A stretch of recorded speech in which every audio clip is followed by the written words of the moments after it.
Three big categories that the faith-driven leader needs to have proficiency in or an understanding of. Number one, they need to be capable.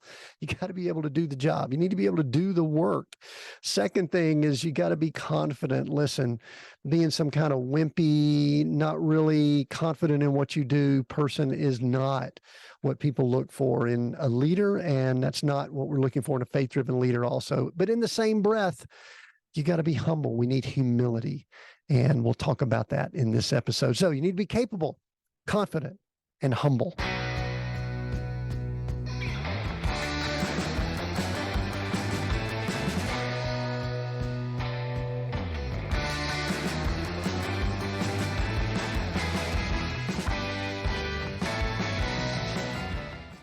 Hello, everyone. Tim Winders here. Welcome to The Faith-Driven Leader. This is episode 3 of this season.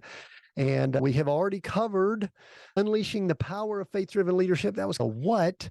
And then we also, in episode 2, covered beyond success, why faith-driven leadership matters. That was the why it's so important for you and others to be faith-driven leaders. And in this episode, the title is Mastering Faith-Driven Leadership, Proven Tips and Strategies. So we're going to get practical here. We're going to talk about things that we can be doing to, number one, become a faith-driven leader, or if we already consider ourselves one, and I think most people listening in probably would, what are some things that we could do to be in improvement mode or to just get better and be in growth mode? So mastering faith-driven leadership, proven tips and strategies. That is our topic for today. I welcome you. Glad that you're here to discuss and talk about faith-driven leadership. Before we do that, I want to remind you that we actually have a quiz, and I've been encouraging people in every episode to go take it. If you haven't already, go do it. It's at timwinders.com/faith-driven quiz. It's 20 questions that will probably do a couple things. Number one, I think they'll just get you thinking, because they're some questions that may not have been asked before. You may not have asked yourself before. So that's a help. And then also you'll get a score. And to me, the score doesn't mean much because you're taking the assessment yourself. It's a self-assessment, but it does give you a starting point. It gives you something to think about if you're working with a coach or a mentor, or you're on a leadership team and you'll want to compare or see where you're at. That's what it will do. So make sure you go take that. Again, pretty simple to do. 20 questions. You just assess yourself. So go to timwinders.com/faith-driven quiz to take that test. Now, today, we are going to be going over 3 big categories of what I call the strategies or tips for the faith-driven leader. They are that the faith-driven leader needs to be capable, the faith-driven leader needs to be confident, and the faith-driven leader should be humble or have humility. Now, some of those sound like they might be in conflict. Confidence and humility might be conflicting in some people's eyes. I disagree, because now if I were to say cockiness or arrogance, or you think you're better than people or something like that, yeah, that does conflict with humility. But to know what you're talking about, to know what your job is and your role, that's being capable. To understand it and have confidence in it, that's to have an awareness of it, that's the confidence. But to know that we're always in learning mode and always needing to learn new things and be in a growth mode, that's where the humility comes in. So we're going to talk about each one. So let's break these down. And then, like we've done in the other episodes, we've got a biblical example. I'll give you a little glimpse. We're going to be looking at the life of Daniel in our biblical example today. So here's what we're going to be doing. We're going to be looking at each of those 3 big areas. Then we've got just a list of strategies or tips to help us become and be a faith-driven leader. And then we're going to be looking at the life of Daniel. So let's dive in. First thing is that we need to be capable. We need to continuously be developing our skills and our knowledge through education and practical experience. I'll use an example. It's a little bit weird, but let's just say that I am a person of faith and I have a desire to be a brain surgeon. This may not be a good example, but let's try it. I need to get some schooling. I need to get some education. I just can't go to people or hang my sign out front of my office and say, I'm a brain surgeon now. I have the faith to be a brain surgeon. No, I need some training to be a brain surgeon. So someone, and there's different skills. I mean, I'm an engineer by training. I did that for a number of years.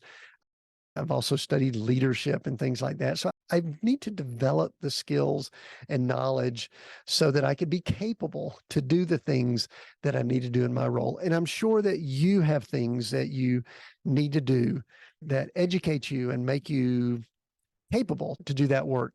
Second bullet point here is build a strong support network of mentors, advisors, peers, coaches, etc., who can offer guidance and feedback. And I want to emphasize this word feedback because it is very difficult to be capable or to increase our capability if we're not getting a constant, if we're practicing something and then getting feedback, practice and get feedback. So build that strong network of people that can help you do that. And then the next item here is seek out challenges and opportunities to just get outside your comfort zone. I think many times we try to get into a comfort zone and we just want to stay there and we don't like to take risk and stretch ourselves. And one of the things to be more capable, and especially in the world we're in today that's so fast moving, technology is changing at such a high rate, is we need to have challenges and opportunities in front of us at all times that we are seeking so that we could just get outside of our comfort zone and grow as a leader, as a capable leader. Next, we need to take responsibility for mistakes. We've got a whole episode that we're going to be looking at when we make mistakes and mess up. But one of the things that helps us as far as being capable, and it gives people confidence in us. We're talking about confidence in just a moment. And that is when we own up to mistakes, take responsibility for your mistakes and use them as ways to learn and have opportunities to improve our capabilities. Listen, when you mess up, it's one of the best learning opportunities that we have to just get better and to be more capable. And then finally, last bullet point under capability, be adaptable and flexible. As far as skills in the world we're in today, if someone were to say, what is the one thing that people really need above all else?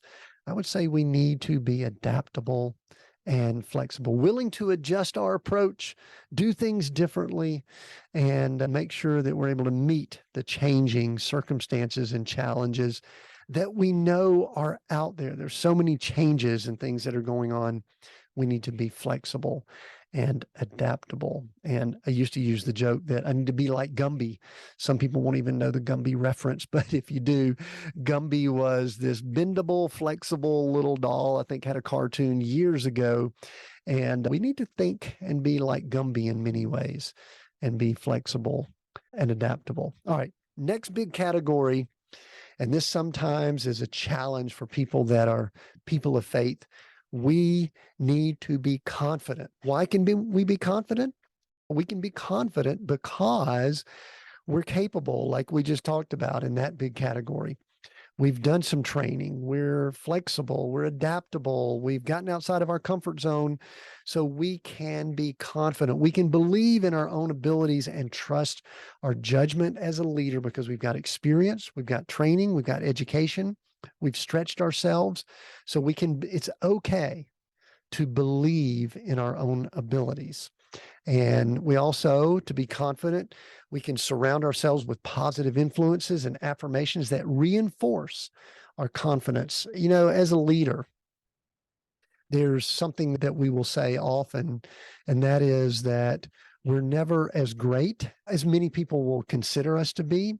And we're also never as bad as our critics say about us. So one of the things that we want to do, we want to manage and monitor is how can we get positive influence and affirmations, and then also, like we talked about earlier, get the feedback we need when we make adjustments and changes.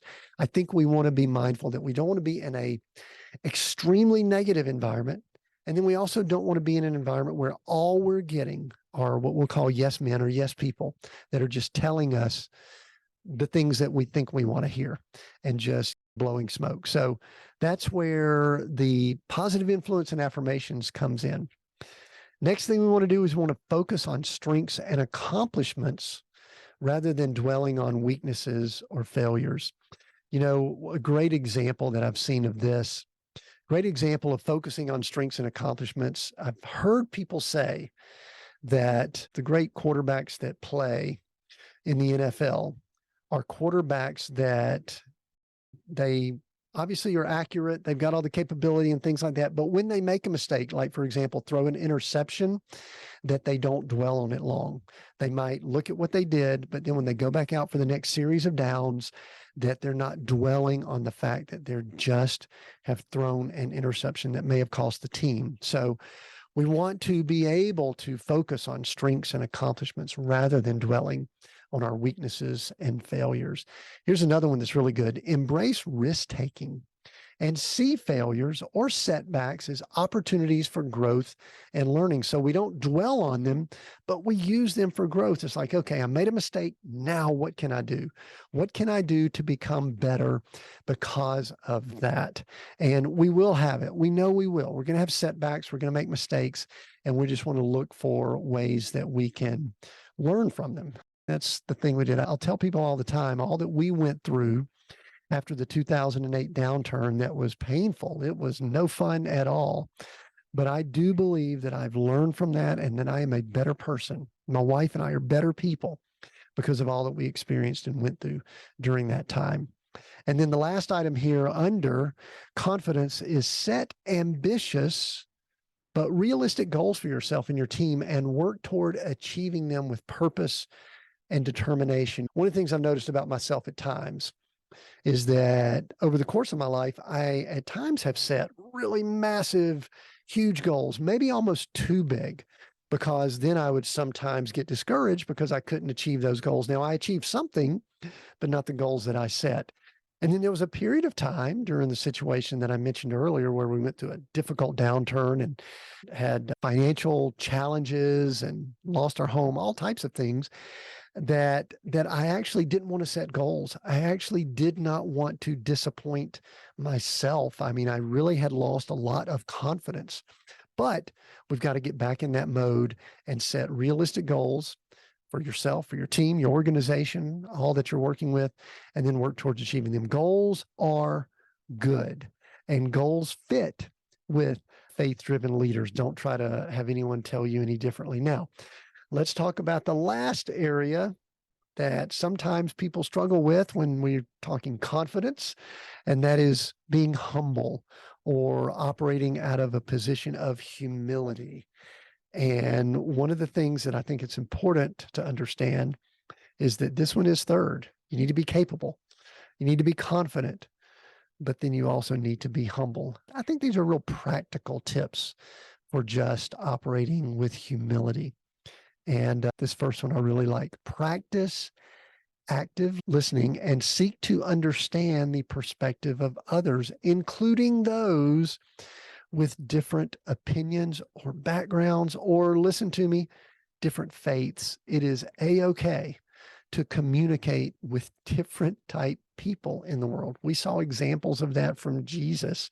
I could go through so many examples where he went outside, he listened. In fact, before he healed, he would ask people, what do you want? When it's obvious, if they are crippled, it should be obvious, but he asked the question. So one of the things that shows humility is active listening, asking questions, seeking to understand perspectives of others, including those with differing opinions or backgrounds. Also recognize that leadership is a team effort. Listen, it's not all about you. I said that, I know, in multiple episodes. It's not all about you. It's about the bigger picture, and there's a team involved. And so it's about a team effort, and we're seeking to empower and elevate those around us. Don't make any of this all about you. So recognize leadership as a team effort. Next, show appreciation and gratitude to those who support you, including colleagues, mentors, family. So many times people get to levels and they start thinking way too highly of themselves.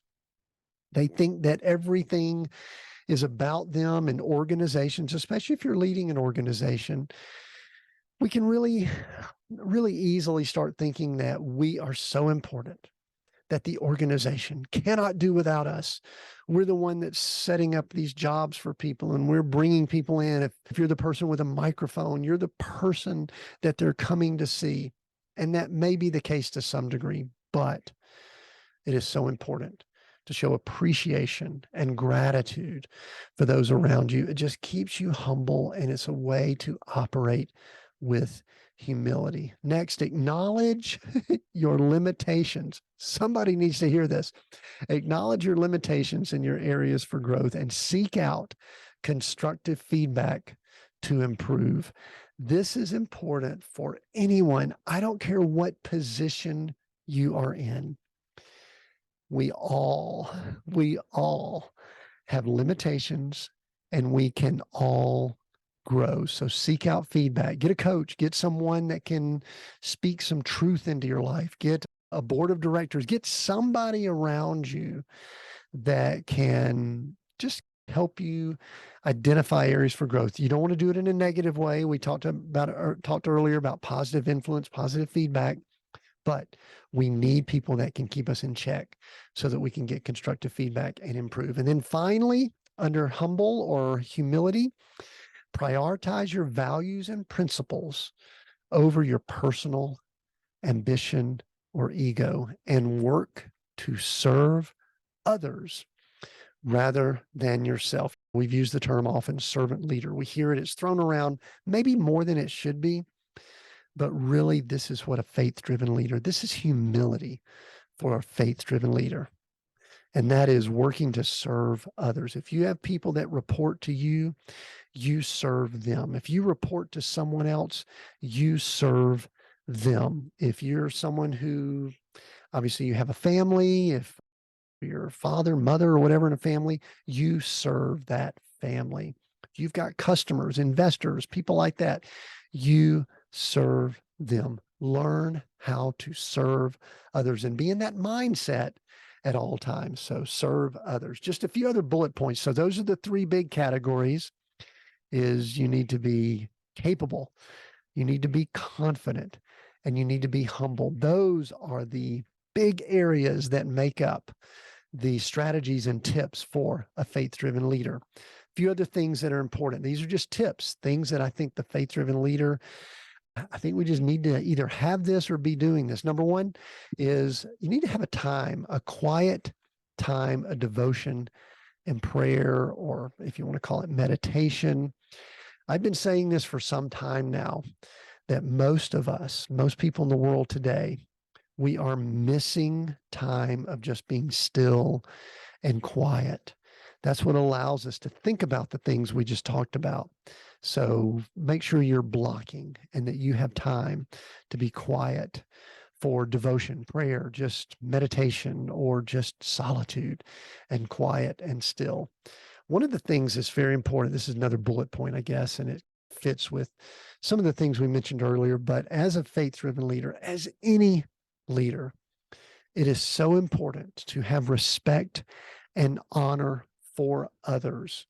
And I think this is something that's missing so much in our society and our culture today. And I'm not talking about just people that agree with you, just people that tell you how great you are, or the people that you work with, or people that pay you. No, I think we need to have respect and honor for others that think differently, respect and honor for others that may not believe in the same things we do as far as faith. And that really goes to the inclusive mindset. I know it's a tough word in the world we're in today because it's been used and abused by so many, but we need to show that our faith is one of love and respect and honor for other people. And that should be something that's visible, that if you're ever accused of being someone who's a faith-driven leader, there needs to be some evidence that backs it up. If you're ever brought into court and accused of being faith-driven leader, there needs to be some evidence to back that up. So show love. All right. Another little item I would say is just do what you say. Be a person, be a man, be a woman of your word. If you say that you're going to show up at 3:00 on Monday, show up at 3:00 on Monday, unless there is something extremely unique that comes up. You need to be someone who arrives on time or a little early. If you tell someone you're going to do something, you do it, because that is where integrity comes in. That fits into the next one, which is honoring people's time. Don't think that just because you're the leader that everyone needs to bow down to you and adhere to whatever your schedule is. honor people's time. It's the most valuable thing that we all have. Honor your time, but also honor other people's time. We talked a little bit earlier about showing gratitude. I do not think that we, as faith-driven leaders, can overdo showing gratitude. We probably all need to do that more. There's probably someone right now, as you're listening to this, that they've done something for you recently that you need to make a note, to send them a text or pick up the phone and call, or send them a note and say, I appreciate what you did.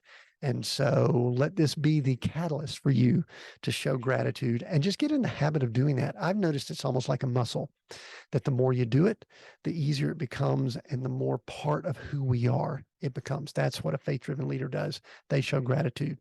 And then here's another one. This is an odd one that I threw in here. Thrive where you are. In other words, be content.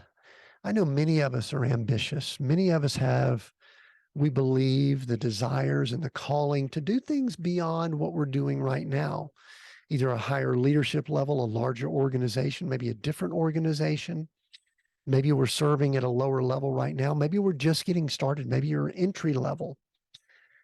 The Apostle Paul tells us that he is able to be content in all areas. We need to learn from that. We need to thrive, do the best we can with what we have right now, and not always be looking to the next thing. We need to be good stewards of the position that we're in right now. Be content. And then finally, this is the last thing, and then we'll get to our biblical story here. Do the best you can. Do the absolute best you can. And then trust in him, trust God, because there's only so much that we can do. We can do quite a bit. I know many people listening in, you're a high performer, you're a high achiever. You can do some great things. You're extremely capable. You're extremely confident, and you also have humility. But we still are going to be put in situations where we just have to do the best we can. And then we have to turn it over to God. We just have to turn it over and say, Lord, I'm trusting you for this because I'm stretching myself a little bit beyond what I know I can do. So I'm going to do the best I can and then trust in you. And I think that's foundational for humility too.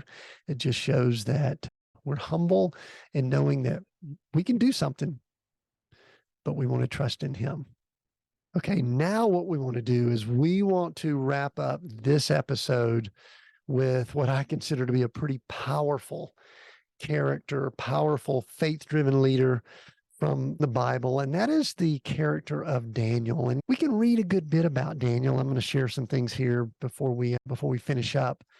But Daniel's always been one that I just have always wanted to know more about, how he came to be and who he was. We think he was from a well-to-do, I think, family, but he also went into captivity, and there's just a lot there. I'll share a little bit more, but if there was anything that Daniel shows us, it's two things. Number one, he was a person of integrity. He just seemed as if everything he did was all about integrity, and he had no compromise. He was faced with some compromises we'll talk about here shortly, but he did not compromise at all. And so Daniel is one that I think we could really learn from when it comes to being a faith-driven leader. So let's look at some things from the story of Daniel. Daniel is an exemplary figure in the Bible who demonstrated faith-driven leadership in his life. He was born into a noble Jewish family. He was taken captive by the Babylonians and brought to serve in the court of King Nebuchadnezzar. Despite being a foreigner in a foreign land, Daniel remained faithful to his God as far as his diet and beliefs and everything. He refused to compromise his beliefs, even in the face of great danger. Being threatened with death is great danger. Throughout his life, Daniel demonstrated remarkable leadership qualities, including courage, wisdom, and humility that we talked about earlier. He was able to interpret dreams and visions and even spoke truth to those in power when he saw the need to do so. He was also a man of prayer, regularly seeking God's guidance and strength in his life and ministry. In fact, If you recall, his prayer is what got him in trouble because he was still praying to his God when someone had gotten something passed that said you needed to bow down to the gods of the day that were in Babylon. And he did not do that. He continued to seek God's guidance through prayer. One of the most inspiring aspects of Daniel's leadership is his unwavering commitment to his faith, even in the face of persecution and death. When he and his friends were threatened with execution if they did not bow down to the king's image, Daniel refused to compromise, and instead he chose to face the consequences of his faith. This act of courage and faith not only saved his life, but also demonstrated to those around him the power of a life lived in a faithful obedience to God. Daniel's life serves as a powerful example of what it means to be a faith-driven leader. His commitment to his faith, his courage in the face of adversity, and his wisdom and humility are qualities that any leader, any of us, would do well to emulate. Whether we're facing personal or professional challenges, we can look to Daniel's example as a source of inspiration, encouragement to remain faithful to our beliefs. So Daniel, great one to study. Obviously, you could study it more. There's some more places you could go to the book of Daniel and other things in the Old Testament. So study Daniel. Daniel, great example, again, of no compromise and integrity. What a great episode we've had where we've talked about practical tips, just like we saw in the story of Daniel, practical ways that we can live and be a faith-driven leader. One quick reminder, make sure you go to the faith-driven quiz, timwinders.com/faith-driven quiz, and take that quiz. And then you can continue seeing what you can do to improve yourself and to becoming more of a faith-driven leader. This has been Mastering Faith-Driven Leadership, Proven Tips and Strategies. We've got 2 more episodes in this season. The next one, make sure you tune in for that, is Overcoming Challenges, the Grit and Grace of Faith-Driven Leadership. And then we're going to wrap up. Episode 5 is going to be Purpose-Driven Leadership, how faith can transform your leadership in leading others. So thanks for joining me here. Thanks for being a faith-driven leader. And until next time, continue becoming the faith-driven leader that you were created to be.